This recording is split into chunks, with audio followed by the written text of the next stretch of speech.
Hello students, welcome to our channel. आज हम पढ़ने जा रहे हैं न्यू टॉपिक जिसका नाम है East India company comes east. Last video में हमने क्या पढ़ा था? लास्ट वीडियो में हमने इंट्रोडक्शन देखा था, क्या क्या टॉपिक्स हम कवर करने वाले हैं ये चैप्टर में, और ये भी देखा था कि कैसे मुगल एम्पायर जो है वो खत्म हो गया था। Aurangzeb last powerful Mughal empire था, वो कैसे खत्म हो गया, और ब्रिटिशर्स जो है उन्होंने अपना कब्जा जमाना कैसे शुरू कर दिया। चलिए शुरू करते हैं ये टॉपिक। क्या हुआ था? 1600 एडी की ये बात है, ये उन दिनों की बात है। 1600 के जमाने में जो क्वीन एलिजाबेथ थी, उन्होंने क्या किया? उन्होंने एक चार्टर जो है वो ग्रांट किया ईस्ट इंडिया कंपनी को। अब देखो, ईस्ट इंडिया कंपनी जो है वो कंपनी का नाम है, बराबर, यहां पे कंफ्यूज मत होना। अब हो सकता है ये ब्रिटिशर कंपनी है, अब हो सकता है कोई वेस्ट इंडिया कंपनी के नाम से हो, वहां पे अलग अलग नाम हो सकते हैं। तो ये ईस्ट इंडिया कंपनी है, उनको एक चार्टर ग्रांट कर दिया। अब ये चार्टर क्या होता है? ये है क्वीन एलिजाबेथ। और समझते हैं चार्टर का मीनिंग क्या है। देखिए, चार्टर जो है वो एक डॉक्यूमेंट होता है जो कि गवर्नमेंट जो है वो इश्यू करती है। अब ये चार्टर की जरूर क्या पड़ती है? चार्टर जो है वो इसलिए लिया गया था ईस्ट इंडिया कंपनी के द्वारा, ताकि वो यहाँ पे आके मोनोपोली कर सके, ट्रेड में, बिजनेस में मोनोपोली कर सके। समझो, अब ब्रिटिश में एक कंपनी तो होगी नहीं, अलग अलग कंपनी होगी। अब सारी की सारी कंपनी अगर इंडिया में आ जाए ट्रेड करने के लिए तो कंपटीशन बढ़ जाएगा। तो ये कंपटीशन ना हो और मोनोपोली रहे, इसीलिए ईस्ट इंडिया कंपनी ने क्वीन एलिजाबेथ से क्या किया? परमिशन मांगी, चार्टर मांगा कि भाई हमें परमिशन दो, हम ही जाके वहां पे क्या करेंगे?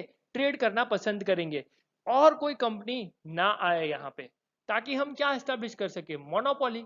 अब मोनोपोली हर किसी को पता है क्या होता है, यानी कि एक चीज जो है वो एक ही कंपनी के पास मिले और कोई कंपनी के पास नहीं मिले, उसको हम मोनोपोली बोलते हैं। Mercantile companies made huge profits in those days. अब ये मर्सेंटाइल कंपनीज कौन सी चिड़िया का नाम है? मर्सेंटाइल कंपनी का मीनिंग होता है यहाँ पे ऐसी कंपनीज जो कि प्रोडक्ट को कम दाम में खरीदती है और महंगे दाम में बेचती है। यानी कि मान लो 10 रुपए में एक प्रोडक्ट खरीदा और उसको बेच दिया 100 रुपए में। अरे सोचो कितना सारा प्रॉफिट है, 90 रुपए एक प्रोडक्ट के ऊपर। वाह, ऐसी कंपनीज के तो सोना चांदी सब कुछ है। The Royal Charter could not prevent other European powers from entering Eastern countries.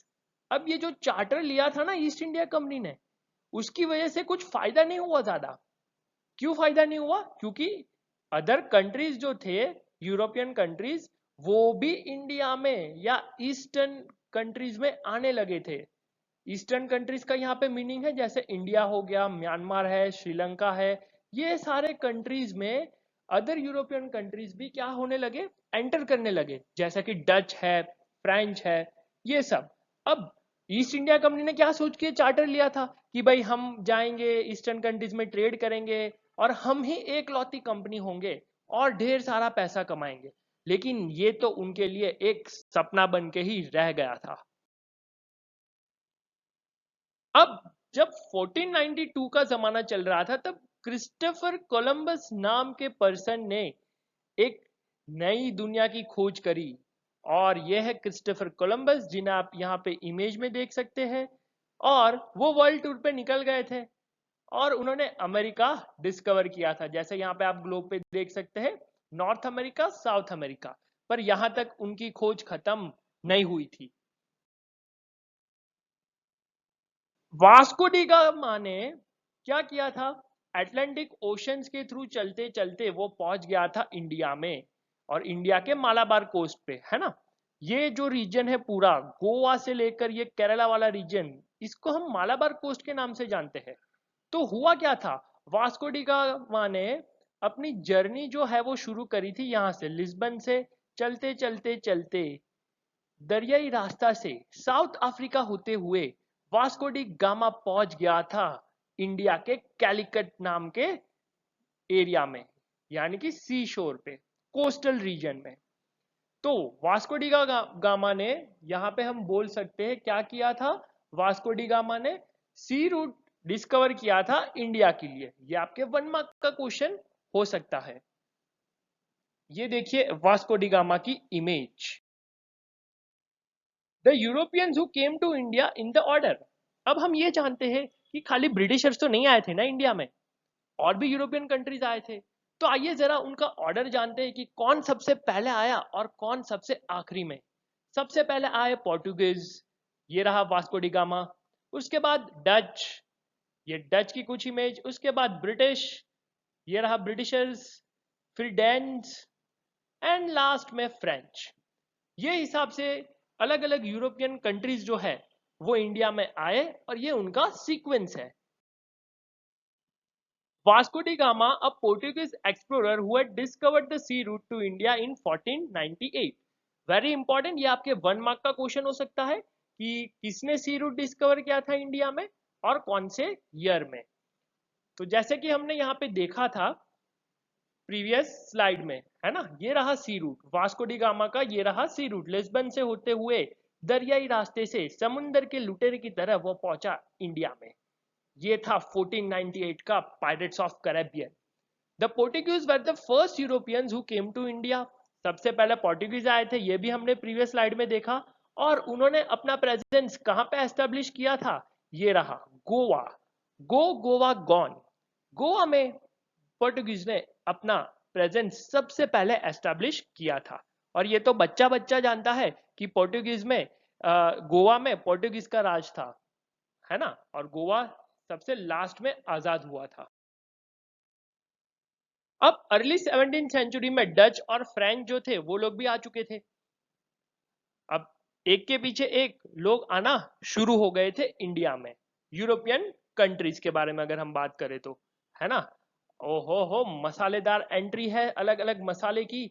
All the companies were interested in buying the same things such as cotton and silk, paper, cloves. अब ये सारे जो कंट्रीज आए थे यहाँ पे, अब वो यहाँ अपना पिकनिक मनाने तो आए नहीं थे, ना ही वो घूमने आए थे, वो ट्रेड करने के लिए आए थे।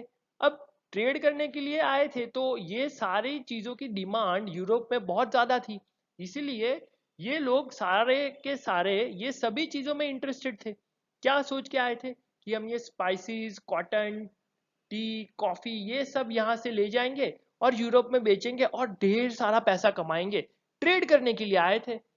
लेकिन हुआ कुछ ऐसा कि धीरे धीरे सारे के सारे कंपनीज आ गए।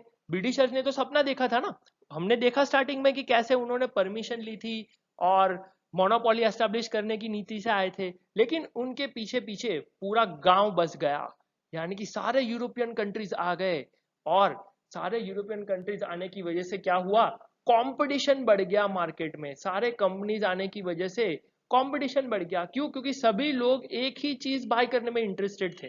अब फ्रेंच वाले बोलेंगे भाई हमें भी सिल्क चाहिए, तो डच बोलेंगे हमें भी सिल्क चाहिए, ब्रिटेन बोलेंगे हमें भी सिल्क चाहिए। अब देखो सिल्क खरीदने वाले 3-4 अलग अलग कंपनीज हैं, तो सीधा इसका ये मतलब हुआ ना कि सिल्क जो है उसकी डिमांड जो है वो क्या हो गई? ज्यादा हो गई। सिल्क की डिमांड ज्यादा हो गई। अब सिल्क की डिमांड ज्यादा हो गई तो सीधी बात है कि भाई इसके प्राइस जो है वो क्या होंगे? इंक्रीज हो जाएंगे ना। जो चीज की ज्यादा डिमांड है उसके प्राइस बढ़ जाएंगे। जैसे अभी कोरोना चल रहा है तो वैक्सीन की डिमांड है, तो वैक्सीन के प्राइस कैसे होंगे? ज्यादा हो जाएंगे। जो चीज की डिमांड है उसके प्राइस बढ़ जाएंगे।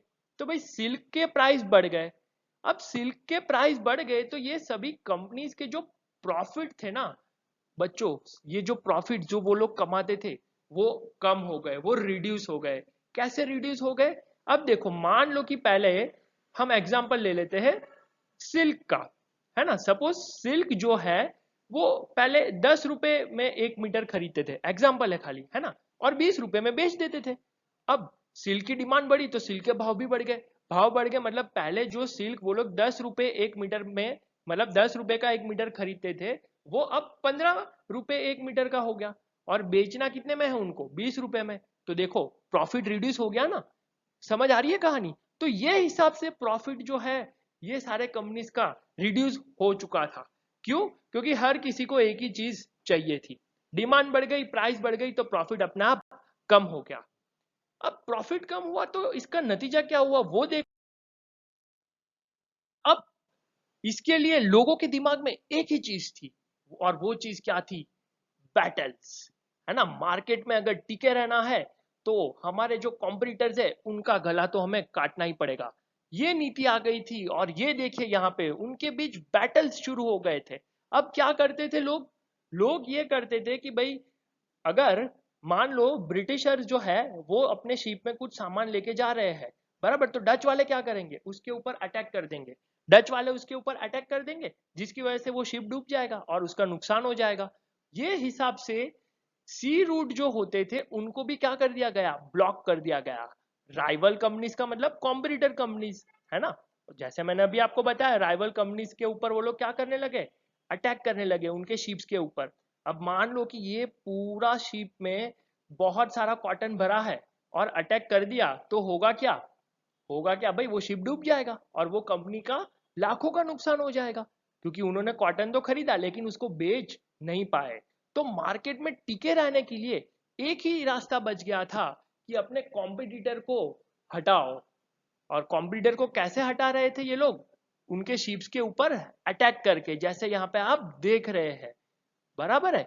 ये हिसाब से हर एक कंट्री ने करना शुरू कर दिया था, ताकि वो मार्केट को सबसे ज्यादा कैप्चर कर सके और पैसा कमा सके। क्या रणनीति थी! What attracted European trading companies to India? भाई, cheap and fine quality of silk and cotton, सस्ता मिलता था और अच्छी क्वालिटी का मिलता था, सस्ता और टिकाऊ, और दूसरी सारी चीजें, ठीक है, स्पाइसेस, टी, कॉफी, सब कुछ सस्ता मिलता था और क्वालिटी भी अच्छी होती थी। तो हमारा ये सेशन एंड होता है। नेक्स्ट वीडियो में हम क्या देखेंगे? नेक्स्ट वीडियो में हम नया टॉपिक देखेंगे जिसका नाम है East India Company begins trade in Bengal. कैसे ईस्ट इंडिया कंपनी ने बंगाल में ट्रेड करना शुरू किया और बंगाल में कैसे उलट पुलट हो गई कहानी। फाइन।